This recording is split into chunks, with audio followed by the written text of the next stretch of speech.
As the director of the Latin American Center, it gives me a great pleasure to welcome you all to the inaugural lecture of our new academic year. Special welcome to our guest speaker, Professor Carlotta Perez, who I will be introducing in a minute. A very special welcome as well to our students, those joining us this year and those starting the second year of their MPhil in Latin American Studies. And of course, a warm welcome to you all. So good to see so many friends in the center of the center today. I feel, of course, sorry that we cannot have this lecture in person, as we traditionally do, but at the same time, glad to see that we are able to reach out through this revolutionary technology, paradoxes linked to the COVID-19 circumstances, to which Professor Perez may refer to in her lecture.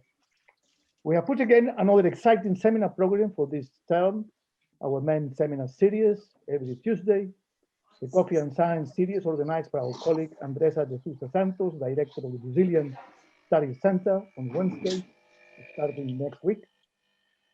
Our history seminar every Thursday, and the Latin American Center-based Research Network seminar on some Fridays. There are, of course, many other programs on Latin America in Oxford.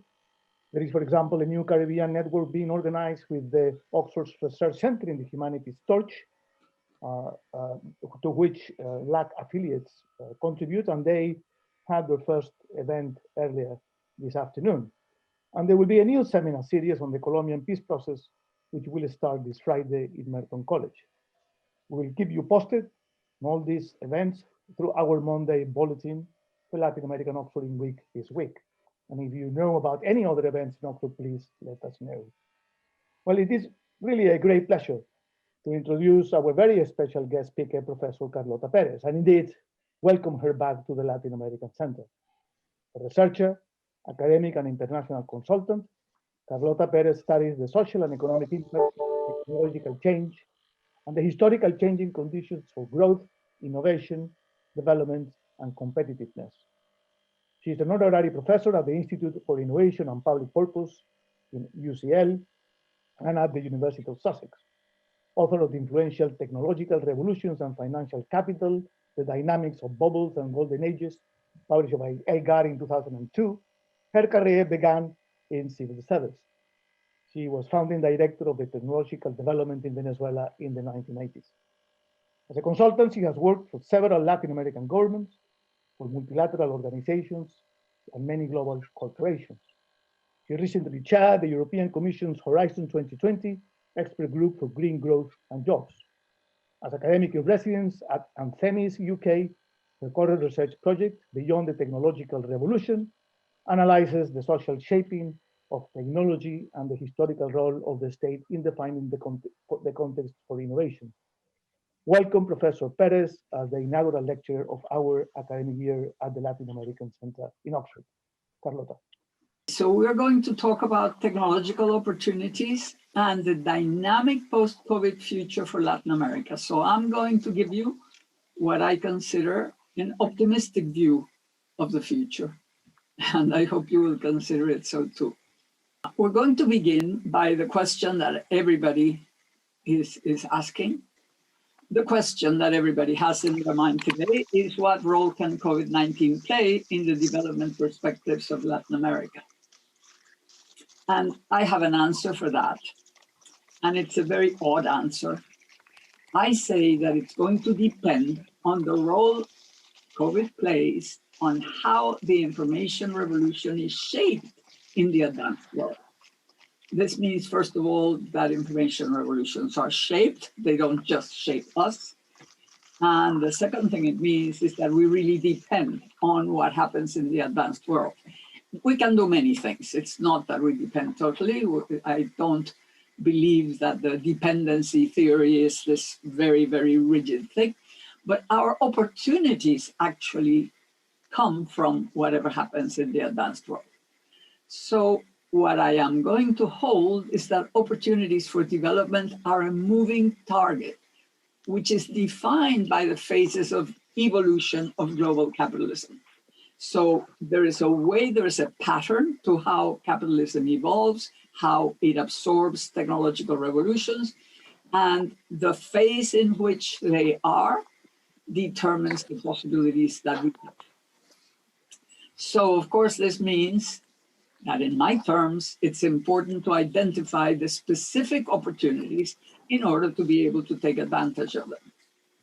So the talk will have 4 parts. We'll begin by looking at this pattern of diffusion of technological revolutions that I was talking about and the opportunities it opens and closes. Then we'll look at the opportunity, the current opportunity for Latin America in the second globalization, which it might surprise you. It's about new technologies and natural resources. Then we will talk about the type of strategy that could serve the purposes of taking advantage of that opportunity. And finally, we will look at the fact that post-COVID reconstruction could be the moment at which we can make the leap. So let's begin with the theoretical part. How do technological revolutions evolve? What types of phases do they go through? So there have been 5 technological revolutions in the past 240 years. The first one was the Industrial Revolution, machines, factories, canals. The second one, the age of steam, coal, iron, and railways. Basically, those 2 were in England, in the UK, and a little bit of Europe. Then Germany and the US forge ahead and actually take off and get ahead of Britain. It's the age of steel and heavy engineering, electrical, chemical, civil, naval. And it was also the first globalization. That is the time when the whole of the Southern Hemisphere was incorporated into the global economy. And that included, of course, Argentina, Uruguay, Chile, Brazil, the whole lot. Australia, New Zealand. And at the same time, there were the advancing countries, the forging ahead. So it's a globalization as impressive as this one, and maybe at the time even more impressive. Then we have the 4th revolution, the age of the automobile, oil, petrochemicals, and mass production, which took most of the 20th century, and is the one we are still having to face the consequences of. Today, we are in the age of information technology and telecommunications, and I want you to note that the arrow is halfway, because that is exactly what I hold, that the age of information technology is only halfway along, and that in fact the golden age is still to come. And what could come after that? Well, the 6th revolution is very likely to be some combination of biotech, bioelectronics, nanotechnology, and new materials, because every technological revolution is actually in gestation while the other one is proceeding, and of course takes off when the other one is exhausted. So, for instance, the automobile was invented 30 years before Henry Ford made it affordable. Computers were invented 30, 40 years, and the internet was also invented in the 50s and 60s, and it only really became available to everybody in the 90s. So revolutions come together at a particular point, precisely mostly when the previous one is exhausted, but they actually are in gestation throughout the previous revolution. And that's important to understand for reasons that you will see in a minute. So different sets of opportunities open or close as diffusion proceeds.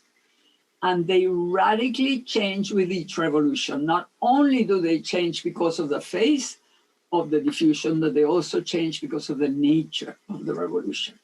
So let's look at the historical pattern.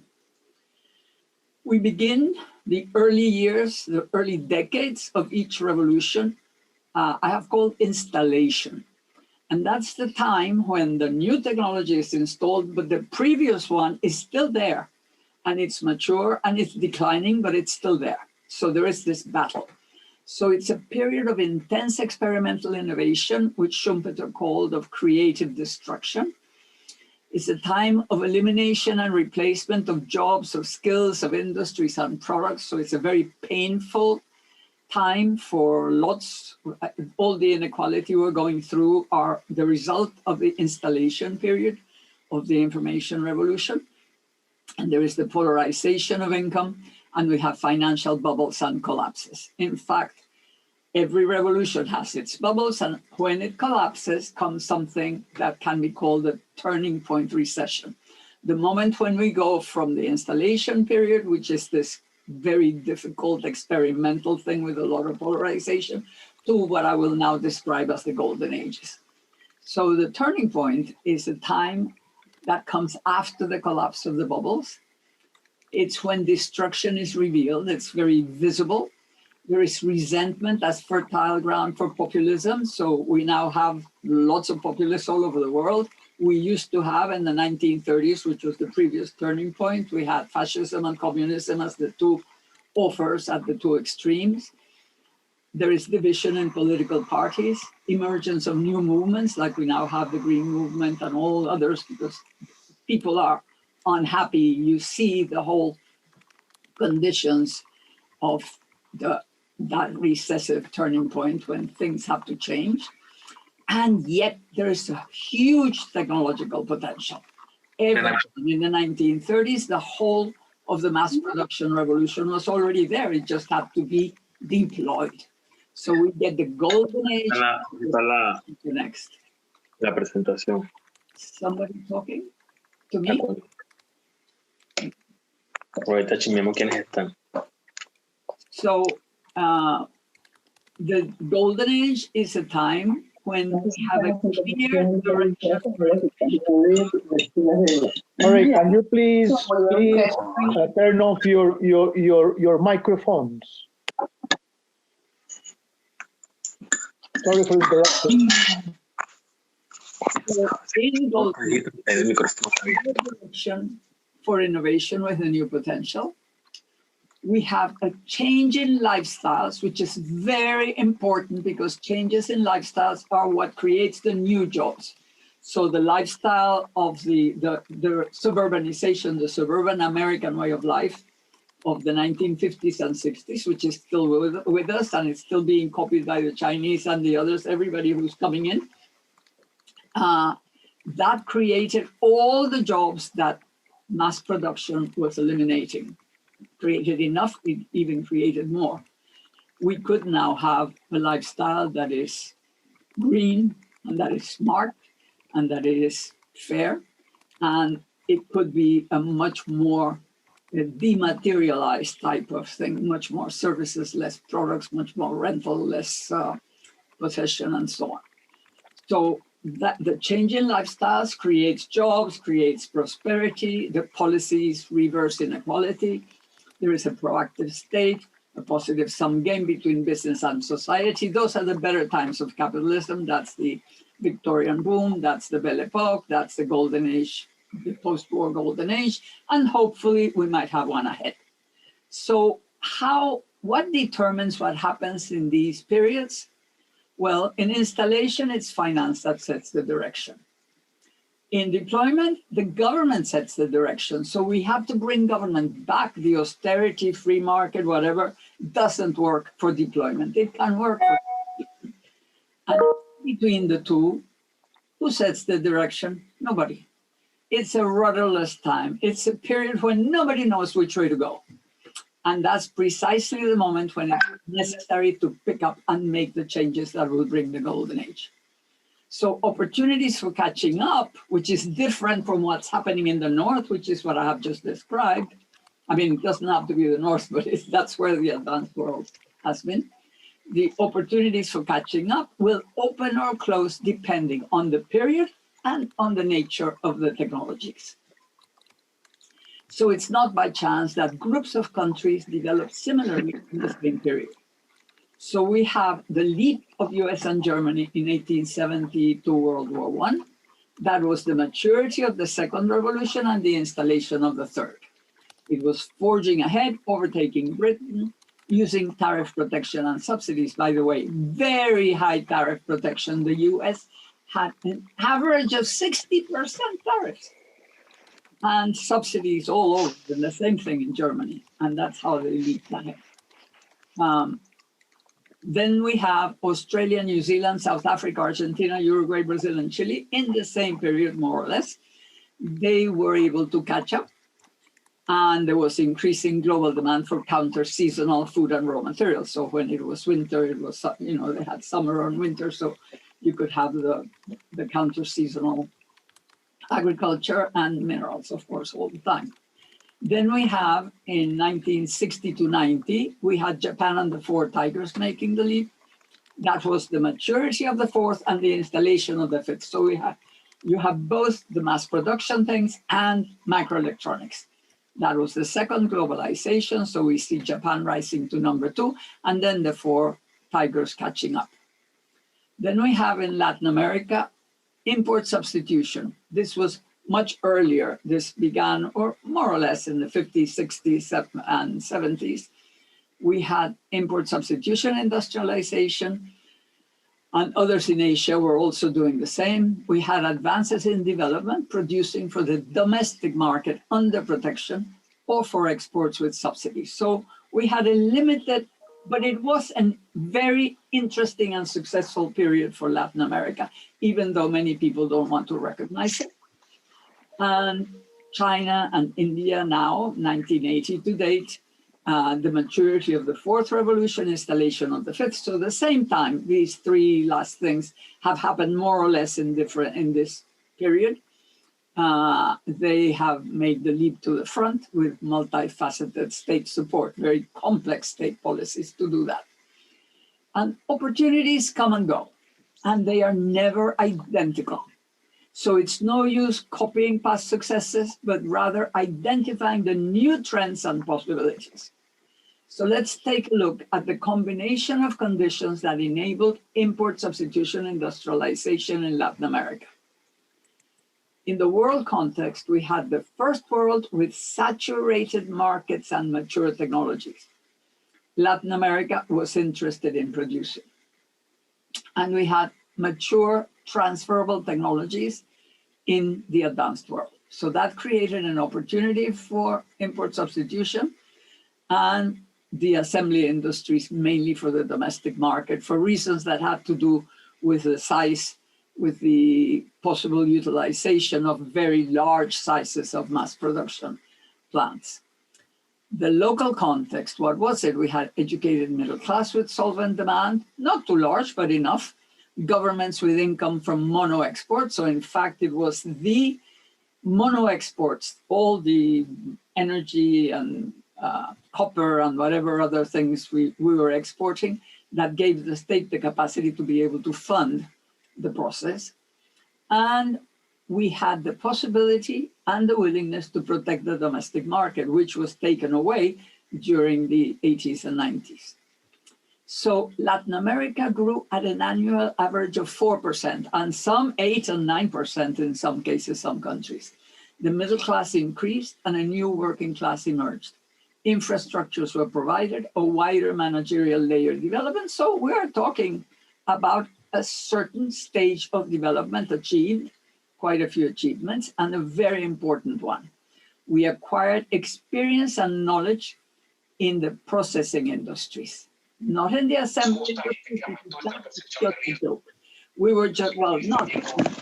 It was a complex process in management and organizing, and people who had never been workers before to learn to do these things. But it was basically the final assembly. We didn't do any of the products ahead. So there was very little technological learning in there.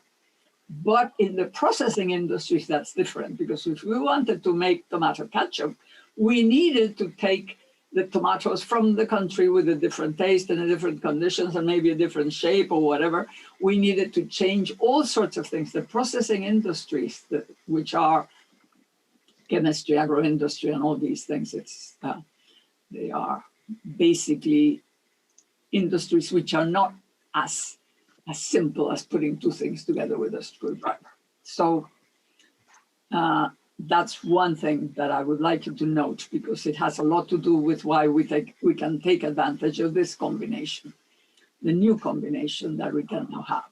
So the world context offers a globalized economy with Asia needing natural resources and Latin America with a big endowment. We have access to generic technologies, ICT, material science, biotechnology, etc., and to information in general. So we can think of an environmentally and socially sustainable opportunity. What's the local context? We have the legacy of import substitution in processing industries and services and in qualified personnel. So we can think of taking advantage of the opportunity.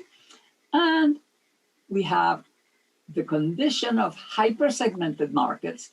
We now have from commodity all the way to very specialized products, food. We have organic on the one end, and we have super special food, maybe all these things with insects and whatever new things you can have in food. The same thing with materials. So we have now access to global networks and platforms, and this means also the possibility of both the marketing through the internet and the commerce, not only the big containers, but also all the courier services. You can actually have very small products, very small quantities being transported at reasonable prices across the globe. And we have increasing requirements related to climate change and biodiversity. So these requirements actually create opportunities. So with adequate policies, it is possible to create an advanced and sustainable economy with high quality of life in both urban and rural areas. I will explain this when we come to the strategy. So let's... Sorry to interrupt you. Someone is having the microphone on, and therefore we are not able to listen properly. Can you please turn off your microphone? Someone is having a microphone on and we are listening to the conversation. Eduardo, you should be able to switch everybody's microphones off. Like a host.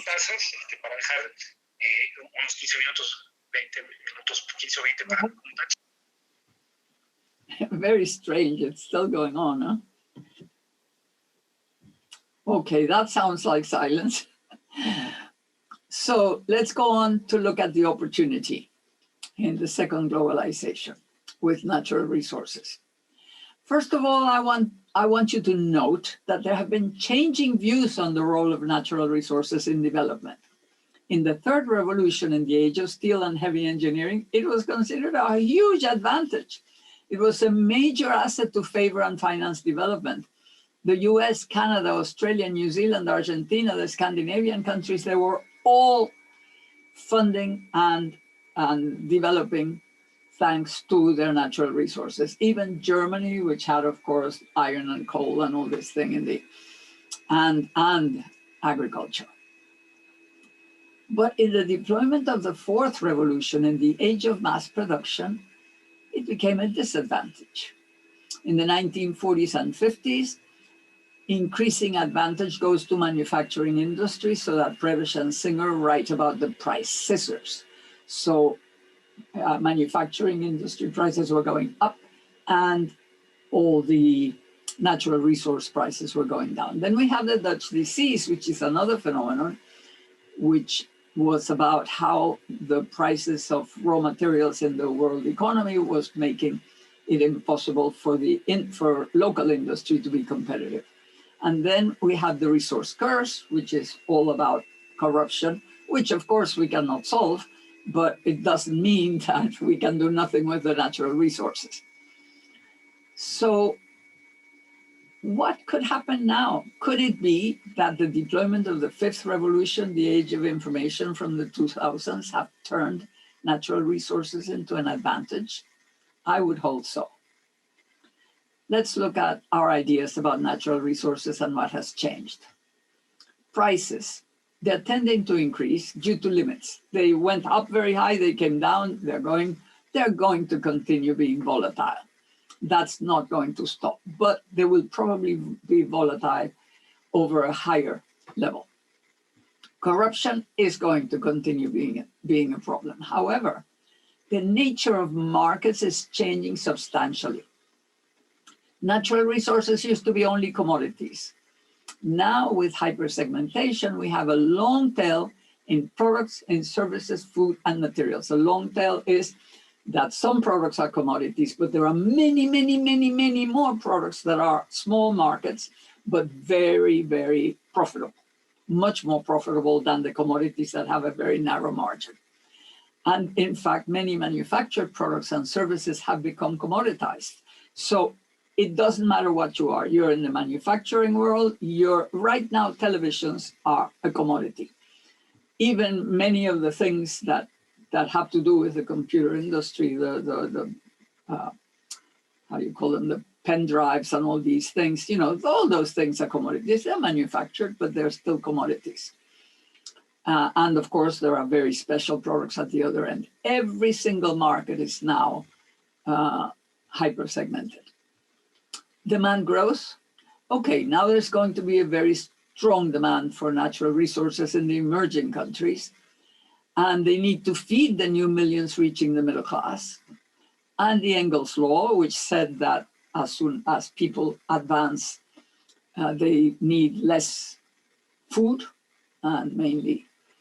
Well, that will take even longer if full globalization occurs, which is a possibility. And even if it doesn't, there are still many millions of Chinese and Indians and Asians and so on coming into the market. Technological dynamism, it was always said, that they're not dynamic. Natural resources, all you do is make the process cheaper. Well, now it's much greater. It's enabled by information technologies, biotechnologies, and material science. It's propelled by the differentiation of demand from new producers and from those that are catering to the new sustainable lifestyles. So there is much more dynamism. Types of innovation, from improving processes to reduce costs and face peculiarities, which is what used to happen, to innovation in products. Even vegan and organic food requires innovation, even though it means that you're going to go back to the way it used to be. You've got to make it the way it used to be, but profitable and efficient. So we have multi-processes adapted to special demands with greater profit margins and possible entry barriers. We could get to the point where we are the ones who have patents. So when the context changes, we must change our ideas and also our policies. And the processing industries are no less industrial than the fabricating ones. I'm going to give you an idea. Processing industries with their innovation and operation networks are chemicals, biochemicals, custom materials, biomaterials, livestock, agriculture, hydroponics, agro-industries, new food, even insects, biotechnology, fisheries, aquaculture, forestry, paper, ceramics, glass, mining, metallurgy, packaging, biofuels, green hydrogen, refining, biorefining, electricity, renewables, nanotechnology, etc. And each includes commodities and a long tail of specialities. And all that has to be serviced by multiple engineering services, software and systems, capital goods, equipment and instruments, laboratory services, conservation and packaging, transport, marketing and distribution, technical service to users, market intelligence, R&D, patent lawyers, contract negotiation, training and education of specialized personnel, etc., etc. So it's a big, complex system with many directions in which it can go, and it has to do partly with the source, with the materials that we do have. Globalization, besides, under the environmental imperative, is going to require massive innovation in food, materials, and energy, and we can do it. Upgrading of the natural resources export mix with networks of innovation. Let's see how it could work. We have natural resource and basic processing industries, very often foreign, sometimes local, and they have their own export markets, and this has been going on forever and ever. Well, we can have local clusters of firms and or institutions that are doing knowledge-intensive services, research and production, who would connect with these natural resource producers and connect also with foreign firms and institutions of knowledge-intensive services, research and production. So there is this big world network that we can set up to create new additional specialized markets. So we improve the export mix. Some of the markets will be covered by the same previous ones, but changing their export mix, and some directly by these new, what I call, they can be called KIBs, like knowledge-intensive business services. I prefer to call them SKIES, small knowledge-intensive enterprises. So what we do is to take full advantage of new technology and of the hyper-segmentation of markets.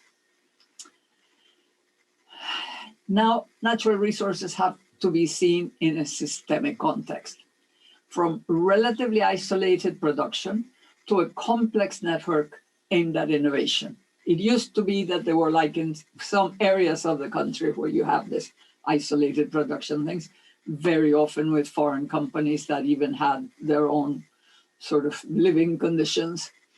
Now we can have a much more complex network, a much more complete industrializing thing, where we have natural resource production and we have the investment, including exploration, if it has to do with mining or oil, which of course we have to reduce and so on. That's part of the process which we have to enter. So then we have all the processing stages, then packaging, branding, etc., and transport, logistic, marketing, distribution. All this has to be done in a new technology-intensive way. And that needs to be fed by a whole set of companies, universities, institutes, public and private, that do equipment, inputs, research, development, and engineering and services. And the potential for innovative interactions in a natural resource-based network is not only large, it is very fast increasing. So let's look at an example of processes in a biorefinery. This is Porta, a biorefinery in Argentina, which gets fed with maize, sorgo, and soya. And it produces ethanol, it produces premix, soya, protein, glycerin, biodiesel, etc., etc. I mean, this very complex thing has to do with just agricultural inputs. So we have what they feed the salmon with is this soy protein concentrate, which also comes from this. So we're talking about processes where we might have 8 different products for sustainable animal food, materials, and fuel, some of them for human. It's a very complex set of possibilities, which of course has to do with which are the inputs that you're going to provide.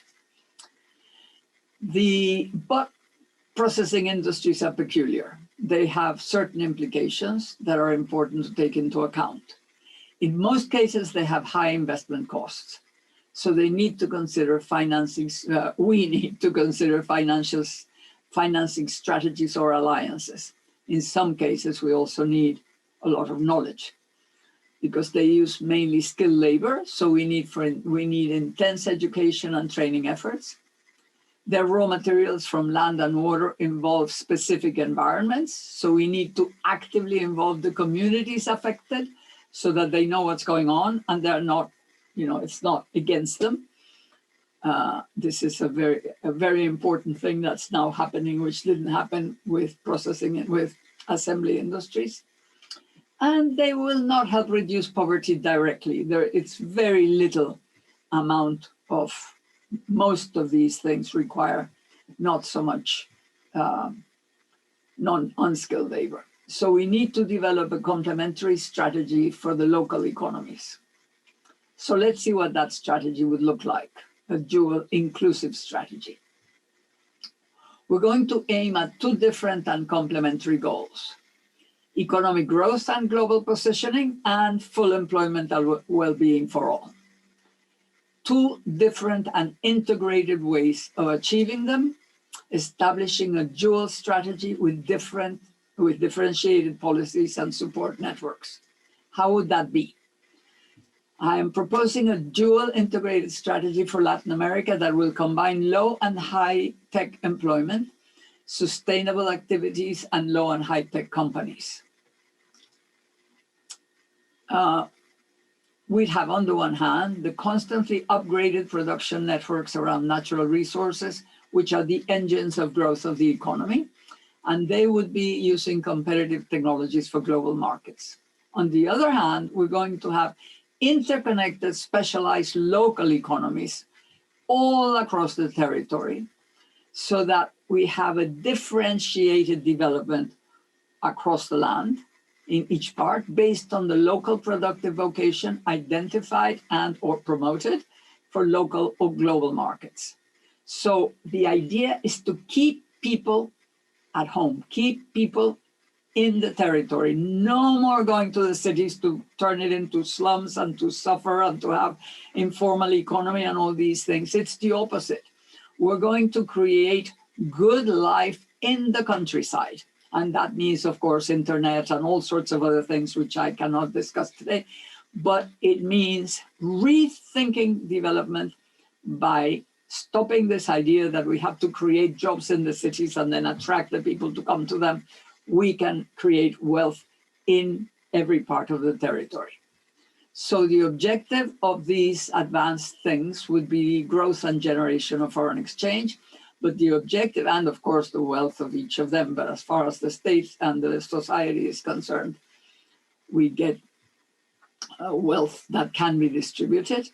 And then the objective of all these activities are to raise the quality of life of all inhabitants. And in between, we have an active state facilitating consensus and promoting local initiatives, creating the infrastructure, the funding, providing the funding, enabling institutions, and human capital, of course, very much. This has a lot to do with whether people are educated and trained to be able to do all these things. So that means also that we need different institutions in order to do this integrated dual strategy. We can't handle it with the same sort of Ministry of Industry. We need to have institutions that are to support and strengthen the engines of growth, which would be doing policy and political support, because very often it'll have to be international deals, long-term stable regulatory framework, negotiation. The stability of the regulatory framework is crucial, because they're going to be, when you're doing big investment in innovation, you need to know that the framework is going to be stable. Negotiations with governments, global companies, and communities. R&D, sorry, not I plus D in Spanish. Complementary R&D and great national projects, like Mariana Mazzucato is proposing as missions, so that you don't choose sectors, you choose missions and you choose direction. So the direction in this case would be both green and natural resource technology. So it's the all of them. And then you frame the different things with purposes, specific purposes in each case, like reduce plastics and this and that, or things of that sort. So actually reduce plastics by so much percentage and eliminate this and that and the other in very clear way. Missions are goals that are very clearly specified, as she explains. Specialized institutes and scholarships for studies abroad. Support in other aspects that would be identified by the leading firms. And we also need to have some form of consensus building institution that will make the private and the public sector work together. And then on the other hand, for the other side of the dual strategy, the bottom-up part, we have an institutional framework to promote and give direct support to territorial development. That might mean that that the municipal governments become industrial strategy core institutions, where you have local wealth creation and high quality of life. So first of all, providing internet, technical and social infrastructure, a truly participatory model, identifying opportunities and niches for productive action, technical and financial support for developing businesses, the required innovations and the social organizations to develop them, and provide the training and the technical institutions required for the new local wealth creation initiatives. They will all be different, and the whole idea is to be able to strengthen in those areas where the projects have been identified. So each set of institutions would have different goals and capabilities, promoting diverse forms of public-private collaboration. I have had experience in the public sector, and I know that the type of work that one has to do with big companies and with little companies is so different that it's ridiculous to have the same people doing it. And that's what we've always had. The promise of this particular strategy, when taking paradigm shifts into account, is very important. It means that we can make a leap in development in 2 stages. We can first achieve growth now, taking advantage of the current window of opportunity for natural resource producers while avoiding further slums and informality by improving life across the territory. So we are doing both. So we're creating the space and the conditions to prepare to make a leap in development with the next technological revolution, which is not that far away. It might be 20 years away, by developing capabilities, companies, and global networks in the sectors of the future, which are very likely to be biotech, nanotech, bioelectronics, and new materials. So that, in fact, is what Asia did without planning it with the ICT revolution. But it requires intense efforts in training, education, research, development, and engineering, and innovative cooperation at all levels and in all stages. So it's a very demanding sort of strategy. And it requires, of course, consensus, because if you don't have consensus, you don't do anything as complex as this. Now, can we take advantage of post-COVID reconstruction to make that leap? Well, successful national projects tend to follow a common pattern. What are they like? We start with an opportunity that's identified. You create the adequate institutions for promotion and support, increasing the technical capacity of government. This is like MITI in Japan. It's the sorts of things that the Tigers did. It's all, and it's also what we did when we made the leap with import substitution. Not only did we have institutions, we actually had a training center in Chile where the civil servants were trained by the thousands to learn how to handle all the complexities of import substitution. It was a very bureaucratic, rules-based thing, but it worked, and it worked well. At the end, it became just it became bureaucratic and heavy and all that, but that's what happens to everything. If things live beyond their useful lives, they become problematic. So you have these ambitious projects and objectives, and then we need managerial and technical human resources at various levels, technical and commercial alliances, and we also need finance, clear and favorable policies, and stable consensus. And you know, the drawing, the graph is not by chance. It's exactly, the opportunity holds the whole thing, but anything missing gets the thing out of balance. So we cannot pretend that it's going to be all state.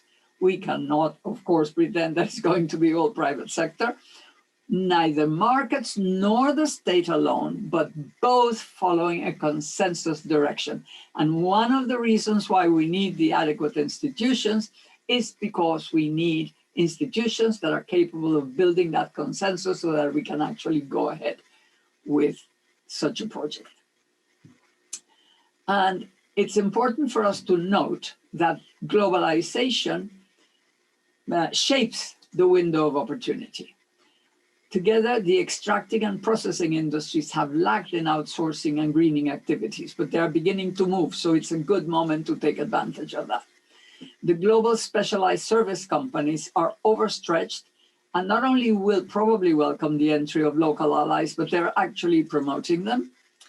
There is no potential competitor that has gone far along this route. Africa, Russia, Kazakhstan could also do it because they also have natural resources, but I don't know what they have in terms of both the capabilities in that area or the disposition to do it. Anyway, we will be competing. We can't imagine that it's going to be without competition. And of course, Canada and Australia could be potential allies. And the pandemic has called the alert about 2 things. Environmental catastrophes, how do we face them? So that becomes a very important force for change, and the need for a more balanced globalization. So there is an opening for less globalization to Asia, more globalization more nearby, and that could open opportunities for us in terms of alliances. These are times for institutional innovation and for creating shared visions. The 1960s and 70s, we had the protectionist state. In the 1980s to date, we had the hands-off state, the free market world. From the 1920s, I believe we need to set up the promoting state. The pandemic is opening a new epoch.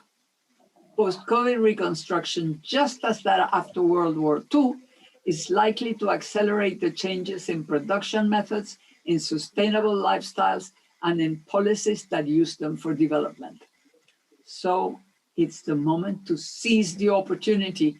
Let's not miss it. Thank you. Thank you very much, Carlota, for your lecture and your inaugural talk. Certainly, it's very refreshing to have an optimistic view in the circumstances what I guess we're all feeling down. And your talk was also full of inspiration for the new generation. The idea that we have to think about a shared vision for the future and being more creative. We have about half an hour for questions.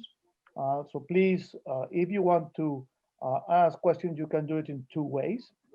You can either produce a question in the chat and I can read it out, or you can signal with the hand sign and I will call you, and then you can put your question live, but please be short if you come with your camera. Perhaps I can kick off with just to keep the conversation rolling. And it's regarding your last point on globalization. It seems to me that the premise of your vision for the future is that we will continue with the globalizing trends, although you introduce a nuance at the end of your presentation. But of course, we have been reading a lot about the end of globalization, and I wanted to sort of press you on that. We have this sort of John Gray essay in Prospect magazine saying this is the end of globalization. So I'd like you to sort of comment a little bit on that. I didn't get that. The end of what? The end of globalization. There is a lot of literature on the end of globalization. So I wanted, this is the premise of your talk, is that we will continue to live in a globalized world. So I just wanted you to comment and react to that.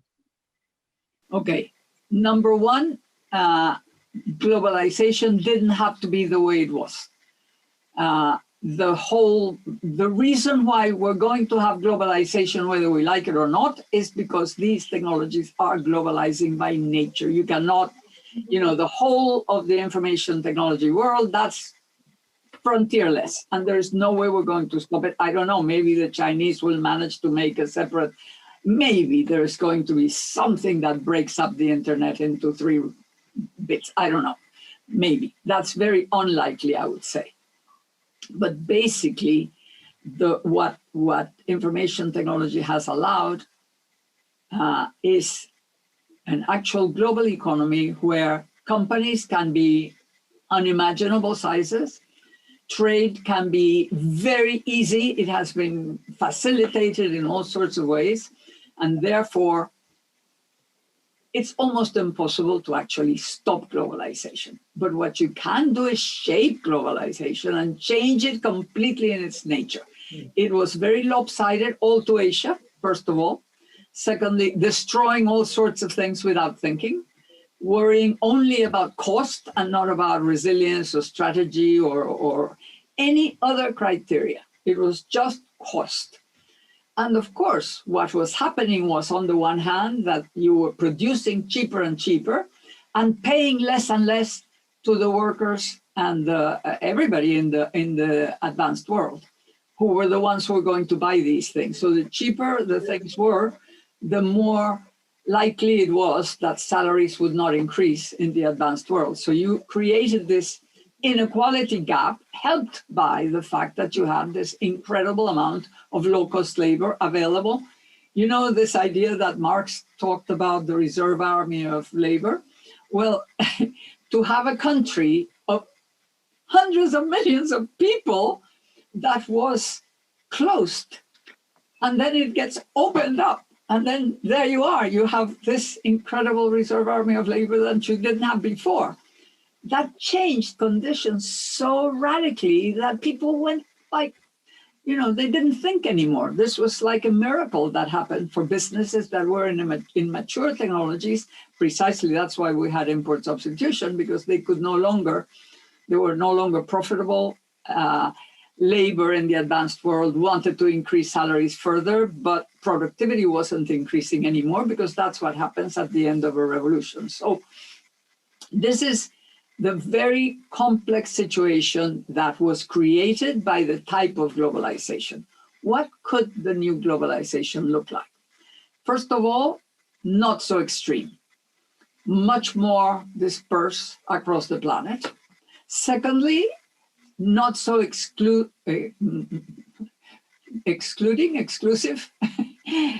not excluding so many, because Africa and Latin America have been practically excluded from globalization, and the Middle East also, under all these wars and all these things that have made life. So practically globalization was Asialization mainly, and Chinalization. So that's one of the features. The other has to do with this possibility of not necessarily maintaining, I mean, China and some other countries are not going to have this incredibly low-cost labor that was also treated, perhaps. I am reading now a book called Behemoth that describes how mass production was happening in China. One could have suspicion that that was it, because we heard about the suicides and all that, but it's pretty horrendous. And that, of course, once you have transparency, then you don't have to have that. We have many other things that we have to have protection in some cases, because globalization doesn't mean what has been understood, which is that countries just open their borders and that's the end. Globalization means two very important things. One is that the economy is globalized, and therefore global corporations will choose where to put their bits. But the territory doesn't have to be globalized. Every country has to define where they want to go, what their purposes are, what things they will accept and which ones they won't. And this has to be somehow guaranteed by some form of, believe it or not, global government. Without global government, we have no governance of globalization, and without governance of globalization, problems like what we have now will happen. So we need also that. So long answer, but it was a very tough question because it includes many things. Thank you. There are a few questions in the chat, but I want to bring first a couple of people who raised their hands at the beginning. Jose Maria Valenzuela. Jose Maria, if you want to unmute yourself and also show yourself so we can integrate you in the conversation. Thank you. I'm Jose Maria. I'm a doctoral student at the Blavatny School of Government.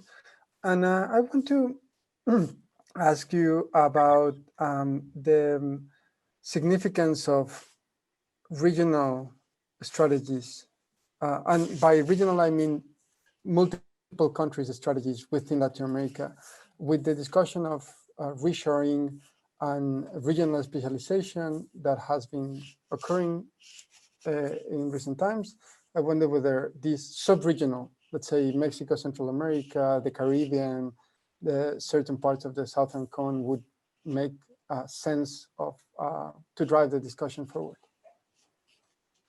Okay, first of all, even though I'm talking about Latin America as a whole, I'm not imagining that we're going to have a board of something, you know, to make a regional, Pan-American, whatever.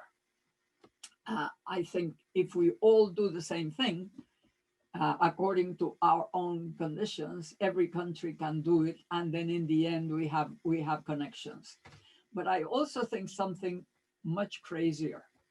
I think we need to set up OPECs in every single raw material, in every single, producers of whatever. We have to do what the Germans did when they made their forging ahead policy. What they did was to actually legally promote cartels. Even when the companies didn't do it, the government would force them to do it. Because there was a problem at the time for the Germans. It was that the prices were going down because of globalization, and their companies were risking disappearance, and that meant all sorts of problems. So they legally forced their companies to form cartels, and it was fantastic. It strengthened the industry. It made them work together, made them research together, banks helped them together. And that's how Germany managed to create very powerful industries in all the sectors where they had these cartels. Of course, this whole OPEC story, which I don't know if you people know, it's the most successful fake news in history. The OPEC price was not set by OPEC countries. And that I know because I'm a Venezuelan, and I heard it, not only that I read it, but that I heard it from Pérez Alfonso, who was the founder of OPEC, actually, the one who proposed it and everything. It was proposed by the US, and it was pushed on OPEC by the US and the oil companies. The oil companies needed to exploit the North Sea and all sorts of expensive sources. They no longer had cheap oil, and the US was facing competition from Germany and Japan, who were oil importers, and they had a very bad deficit in their balance of payments. So this, which is something that nobody believes and nobody knows, is the truth. But fake news, when it becomes accepted, you can't break it. Now, the thing is that cartels have become this horrible thing. I think we need cartels. It's the only way to do the green economy.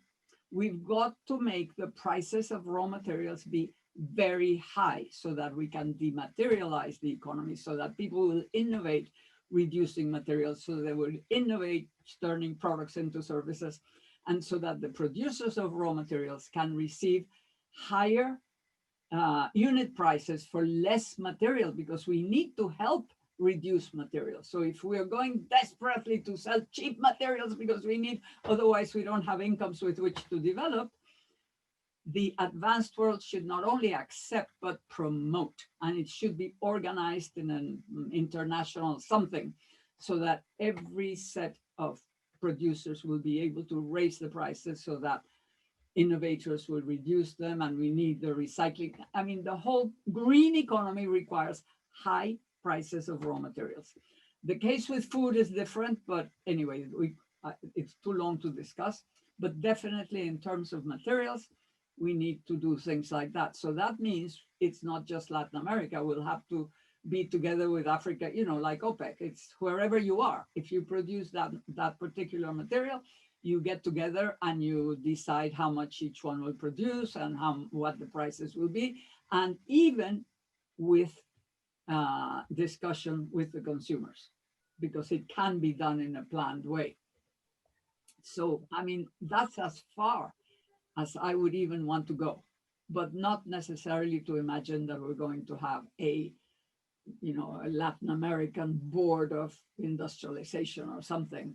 Just not much. Well, thank you, Carlota. We have next a student in our program, Maria Pulakainen. Maria. Much for your excellent talk. Inspired. Some positivity. No, we are not listening to you.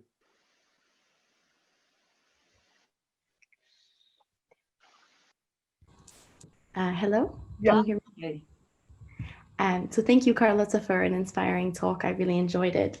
I wanted to ask you about consensus building in particular, when you talked about your dual integrated strategy. I'm feeling a bit skeptical as to why governments that at the moment don't have territorial reach across their borders or across their entire land territories, how they would now be incentivized to interconnect these specialized local economies after decades of failing to do so. Well, I would say that most of the local economies are not very successful. And therefore, both the brain drain, because people go to the city, all the young people, the active people, anybody who wants to have a good life leaves. So, you have the whole of the territory left to the ones who stay, the old, the violent, the ones, there are many terrible things that are happening. And I think the cause, the problem is it's like eating its own tail, because you don't have a good conditions of living in the countryside, then people don't stay, it doesn't grow, there is no peace because there are these terrible conditions too. So there is, the process has to be done by steps and by regions. Of course, you stop, it depends how you change. The local governments are generally among the least capable because they don't have very much to do, and also perhaps a bit corrupt, if not a big corrupt. So, but corruption is also the result of, that's the only way in which I can live well. If you have an alternative, if there is something else that's going on, I was thinking even that the way to do this is to have like a military service, but a development service, so that people who graduate would voluntarily work for a year or two, setting up wealth creating units, businesses in the territory, learning, having a course of 3 months or so, learning everything you need to know in order to identify markets, in order to set up companies, in order to get funding, everything. So you're experts, you go there to each of those things. And when people have spent a year or two doing that, when they come out, they'll be entrepreneurs themselves because they now know everything you need to know in order to set up something. So it could also have a double result. So it's, I told you that in order to do import substitution, thousands of people were trained in how to do it. We need to understand that if we're going to do something like this, it means training thousands of people. It's both to do the high-tech things and to do the others. And to be willing to spend both the money and the effort in doing that and creating the institutions. So of course, on the one hand, I think it's a complete dream because Latin America now is chaos. The left has committed suicide by supporting Maduro, the criminal government that presents itself as socialism. I don't know how anybody can support that, thinking that it's socialism or anything, but the left has done it, and they are absolutely embarrassing. And the right has gotten married with the free market, completely incapable of understanding that peace and advance for themselves cannot happen if they don't improve the country. So somehow the middle is empty. We need to bring something to the middle. We need to bring intelligence and understanding. We need to bring the best people to get together and start and stop this crazy, these suicidal extreme positions in Latin America. I think that is our biggest problem now, is precisely that nobody knows what to do because they both have these useless ideas of pure state and pure market. And they're both useless. They haven't proved. There is nowhere in the world where success has been done by either one or the other. It's always been the two. We have a few questions in the chat. So before I bring Marianne, who also raised her hand, let me then go to the chat. There is a question by Sebastian Rafael, one of our new students. If there are other alternatives to neoliberal globalization, and I hope that we still have another 20 minutes, and I hope to bring everyone in.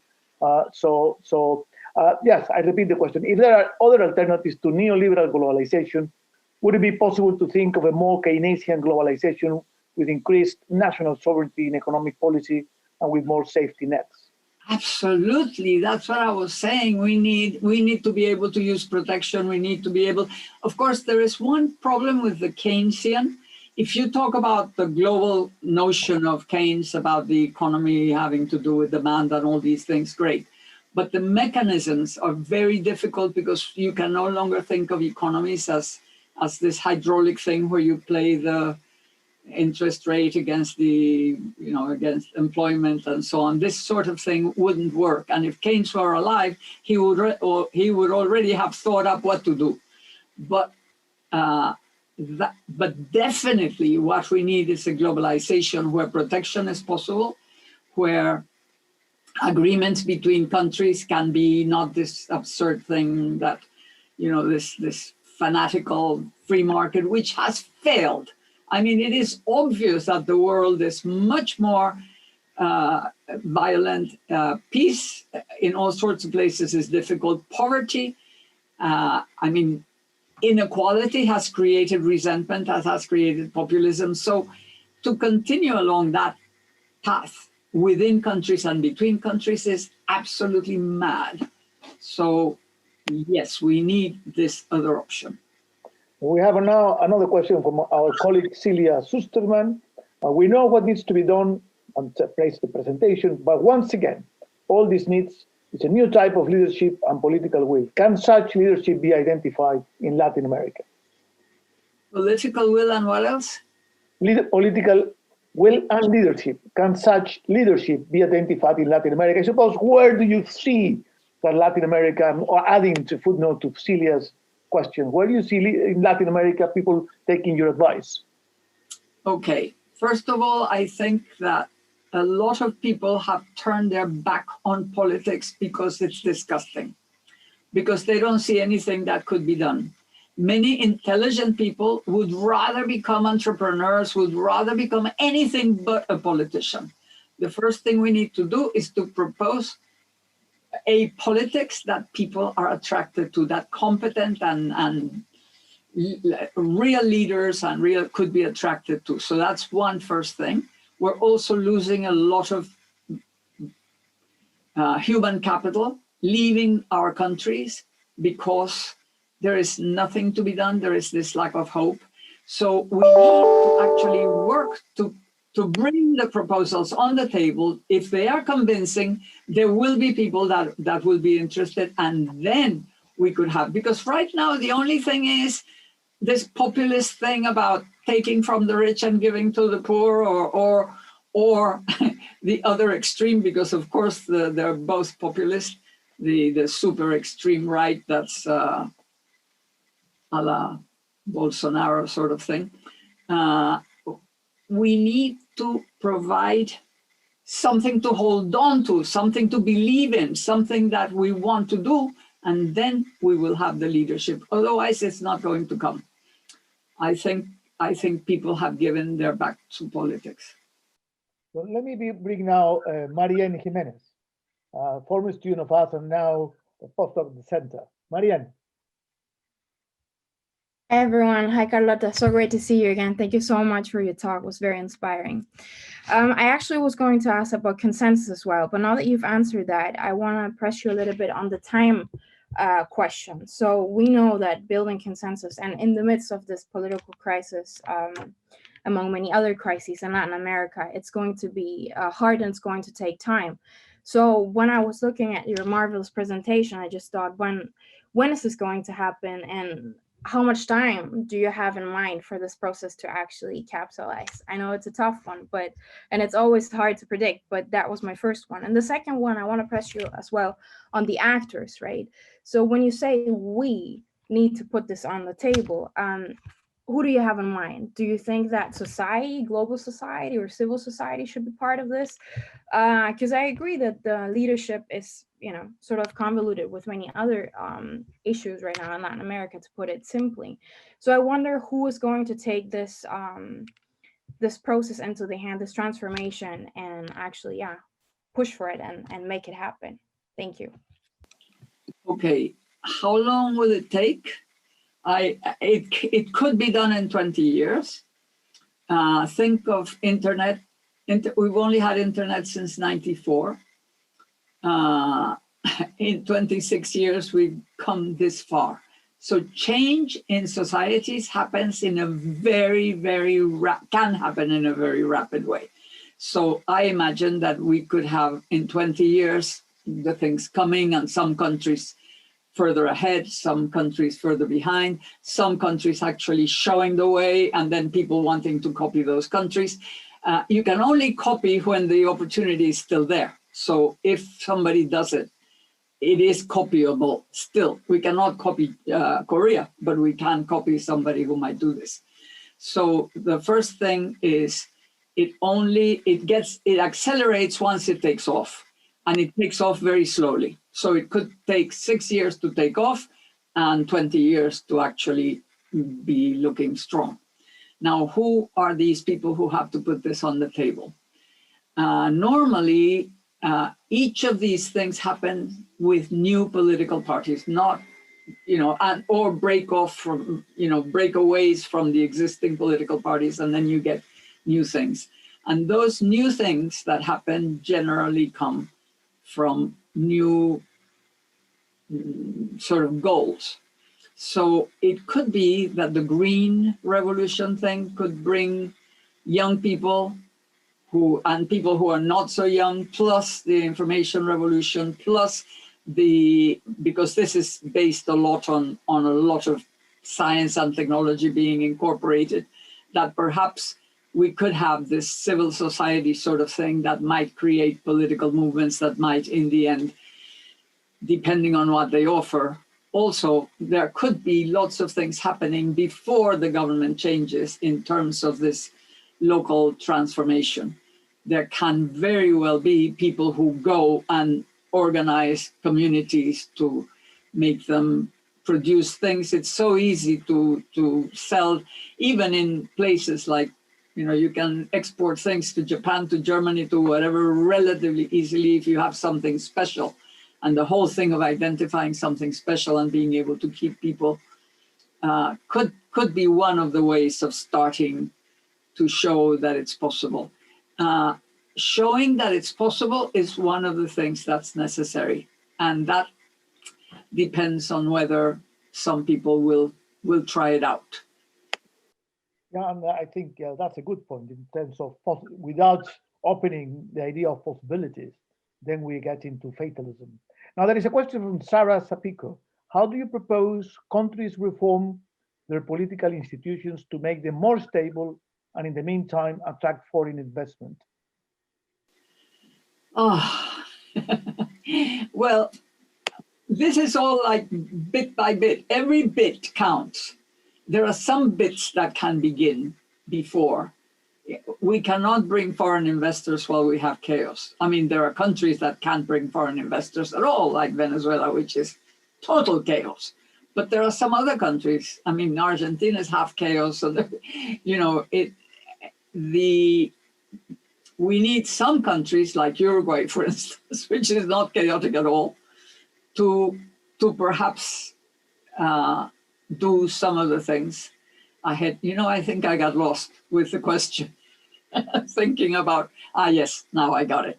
So foreign investment can only be brought to those places where some stability is more or less guaranteed.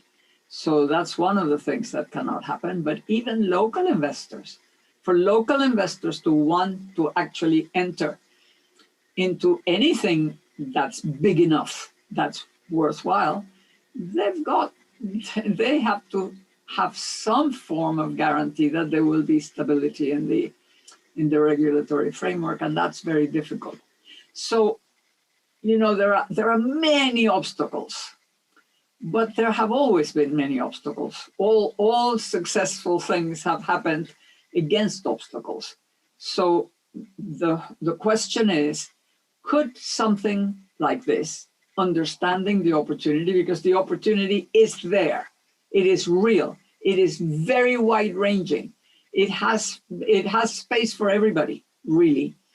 So if the opportunity is recognized and it begins to be taken up by some people in small places, by some countries, by some investors, and you see huge success And there are already quite a few successes in say this slide that I showed you about this company that's doing biorefinery. It's quite successful. There is a company exporting a cooperative, actually, a cooperative in a small place in Argentina that's exporting organic honey to Europe with great success. There are other companies in various places, the B corporations that are doing all sorts of things also in that. So you have little, and that's how it all happens. You have little examples, but you need to make people know about them. Not everything is known. So you start, the people who believe in this, start moving, start putting the information on the table, letting people know that this is possible, demanding that politicians understand that things cannot continue the way they are, and so on. It's a big, big process, which of course maybe academics have only a very small role to play, but it's a very important role, which is to either do the science and technology stuff or do the information and the understanding and the explanation of what's being proposed. So that's one, but people who become entrepreneurs themselves or people who become politicians, they have another role, and all those things come together. And then possibly we can get to where we could aim for. Our next question comes from one of our new students, I think, Jan Contreras. Thank you very much for the talk. Doesn't a change in paradigm and in production strategy organization need extensive human capital and the highly educated workforce? Do certain Latin American nations which lack these elements have a chance at seizing the post-COVID reconstruction? Well, we lack it and we don't. We have quite a few. Most countries have quite a few people who are underemployed and who are overqualified, because we have had so many people studying abroad and having experience abroad. And those people in the diaspora also help. The Chinese diaspora helped enormously in what they did. So we have many Latin Americans all over the US and Europe, all over the world, who are extremely competent. And if we start really moving things, they will either work from abroad or they will come back and they will come to the countries, because most people who are sort of exiled would love to come back, but not if you're going to go to some boring something that's worthless. You want to come back to do something worthwhile. And that is the feeling of most people that are abroad, except of course, if you have children who have become already so, so attached because all their friends and their language and everything, then people who are already with teenage or with teenage children find it very difficult to come back. But they can they can serve this diaspora contacts, they can become representatives, they can, there are many things that can be done by turning the diaspora into a force, and the whole of the Latin American diaspora could actually become a very strong support sector. I hope to be able to bring back colleagues or students who have already asked questions, but I want to bring also people who have not been able to come to the fore. And there is a comment from Jasmine Duarte, former student who is now in Germany. So please, I invite you to read it. But there is also a question for Luisa Wagner. Jasmine says, definitely important to think about future within the framework of sustainability and the limits imposed by the climate crisis challenge. Thanks for the presentation. And Luisa Wagner asks, she was wondering, how do you see the role of China with its ongoing investment strategy, and whether the promoting state does necessarily have to be the respective Latin American country for its domestic industries? To what extent do you anticipate China's influence increasing through this? Okay, first of all, China is one of the biggest clients for exports of whatever special materials or whatever we would do. China and the West are both interested in our resources, whether they are just the raw ones or if we can upgrade them. So if we were smart enough, we would play the West against China and China against the West. We would actually decide what we want, and we would start working with them, negotiating. That's one of the roles that I think the state could play to help the advanced companies, that we could, sort of play one against the other until we get what we want. And whoever gives us what we want, well, that's what who we're going to go with. So I think that's one of the elements, one of the things that could happen. I think probably, unfortunately, I think the US is declining. And I hope Trump doesn't win. If he wins, I'm sure it will decline. There's no way it can be saved. So that weakens the position of the West. Hopefully, he will lose. And it'll be difficult to pick up because it's, as everywhere, like Latin America, it's very strange because what's happening with populism everywhere is this extreme positions that divide countries, and somehow they empty the middle, which is where we have to be. And so, yes, I think the difficulties that we now have because of the confrontation with China and because of the not so clear goals that China has with the Belt and Road Initiative, which could be wonderful, but it reminds one of what the British did in the empire, building all the railways and all that in order to get the minerals out of the mines and out into the sea and onto the ships and back to their country, and somehow not necessarily worrying about developing the country behind that. So it is a complex situation. We have to still observe. It could be that China could play a good role, financing, funding, helping, if they accept that for them, it's very important that the whole world should develop. And it's the same thing that the advanced world should understand, that if the whole world develops, they will have markets for their capital goods, for their technologies. They will have allies, they will have possibilities.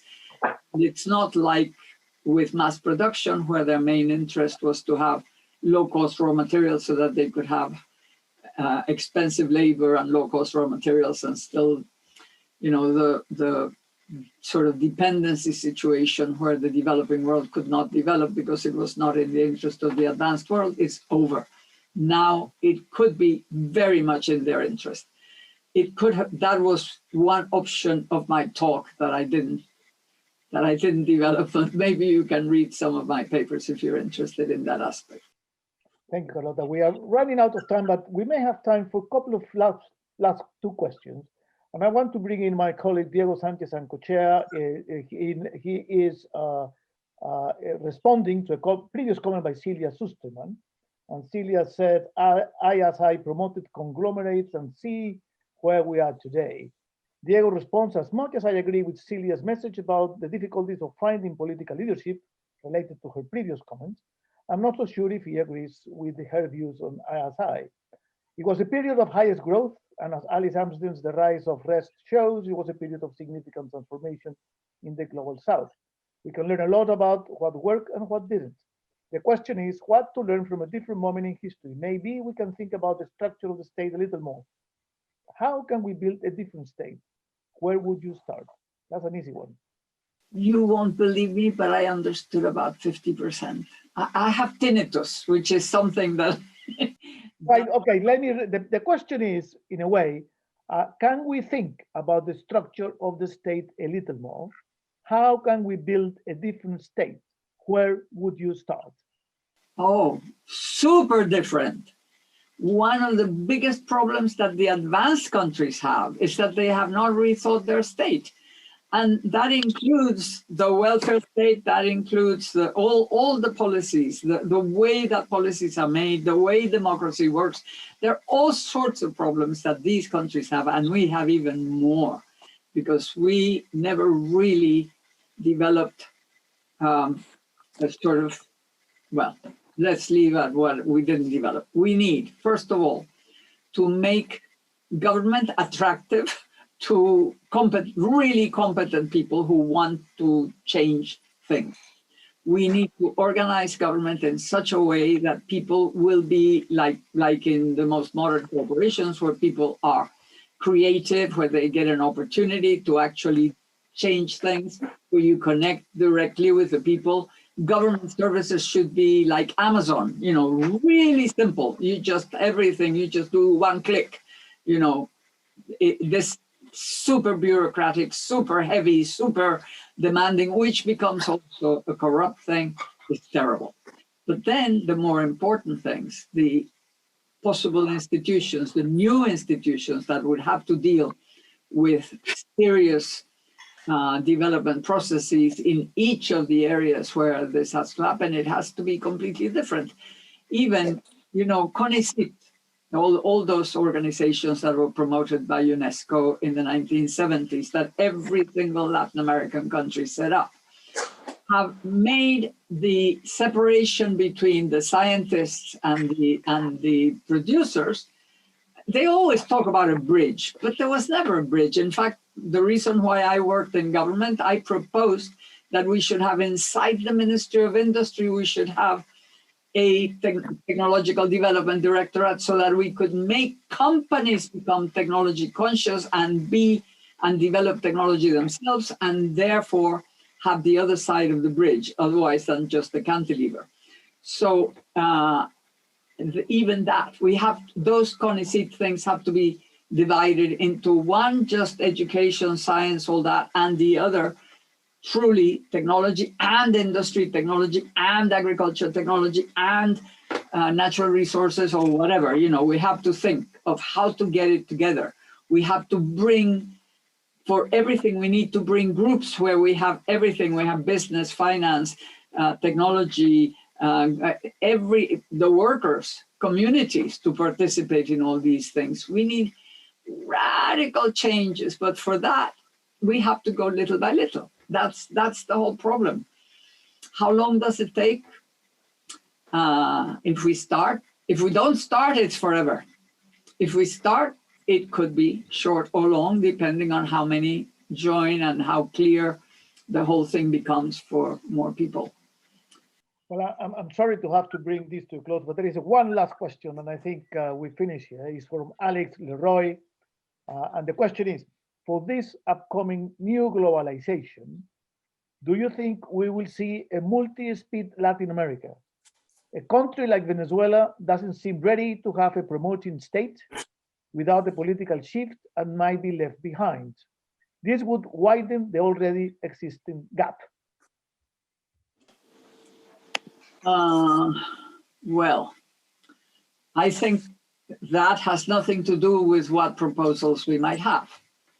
The gap is horrible. I mean, it's the destruction of a country. I don't know how it can be. I mean, that's it. Let's not talk about Venezuela, because Venezuela is a tragedy. I mean, it is a tragedy. It's a catastrophe of unimaginable proportions. Nobody could have invented it. Nobody could have believed that for 20 years a country could be going into disappearance. There's nothing. The poor are now 97%. They used to be a lot. It used to be 50%, 40%. Now it's 90%. It's horrendous. So let's not talk about that. But there is still, excluding Venezuela, there are differences.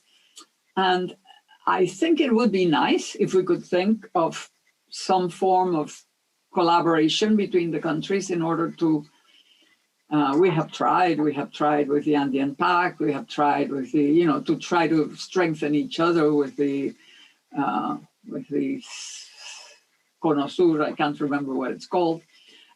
So yes, we have tried to do these things, but I would say that it would be great if it happened, but sometimes we have wanted to make these Latin American whatever, and we've created some bureaucracies that are so heavy and so useless that I'm not sure that that's the route. I think we first we first pick up bits and things and so on and ask, this paradigm, this information technology paradigm teaches us something very important, and it allows us to do something very important, which is you do a pilot study. And if it's good, you multiply it. And if it's not good, that's the end of it. So you have this sort of, you can have platform things, and you create the platform, and then you have a few, and you see how it works. And if it works, it goes, and then it grows. Otherwise, it doesn't grow. And I think we need to work bit by bit, recognizing the peculiarities of things, because just as markets have hyper-segmented, governments have to hyper-segment. We need to have governments that are local, then semi-local, then up further, then national, then supranational, and possibly global. And that is how big corporations now function. They function with many levels. And we need to copy. Every time, every technological revolution has created first a model of management in countries, in big companies, and then it's copied by the government.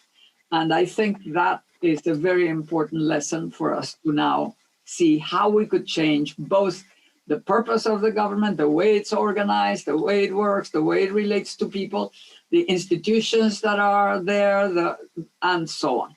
It's a very, very big job. And, and we don't have enough people wanting to do that. People sort of escape from this horrendous job.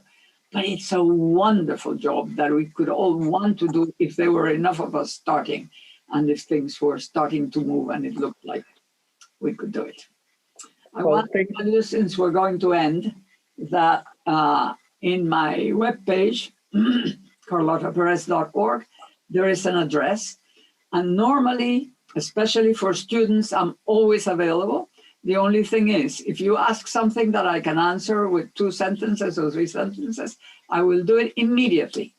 If you ask something that's very complex and needs more than that, I will tell you how long it'll take for me to answer. And I have a list of pendings, and sometimes it can take 2 weeks, sometimes 5 days, sometimes 2 months, but I will always reply. So, Thank you very much, Carlota. That's very generous and very kind. And on that note, I'm really sorry to have to bring this to a close. It was very inspirational. You brought us energy.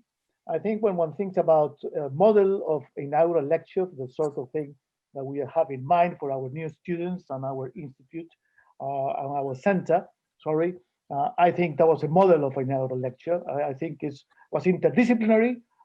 You brought in history and elements of social sciences and technology and policy making. So you couldn't get more interdisciplinary than that.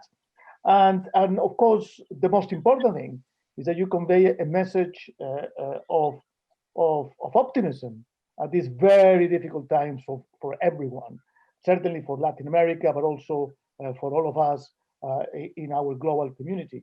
A message also of inspiration for our students who need to be encouraged to think about the future in terms of possibilities. And so for that, we are really very appreciative of your time with us. And I'm sure I'm speaking on behalf of the students and on behalf of my colleagues and of the friends of the Latin American Center who join us today. I'll invite you to continue coming to our seminars. The next seminar will be the history seminar on Thursday. We'll be talking about feminism and Pan-Americanism. And we'll have 2 at the Tulia with former student Mark Patterson talking to about a recent book on the topic. And we'll reconvene the main seminar next Tuesday.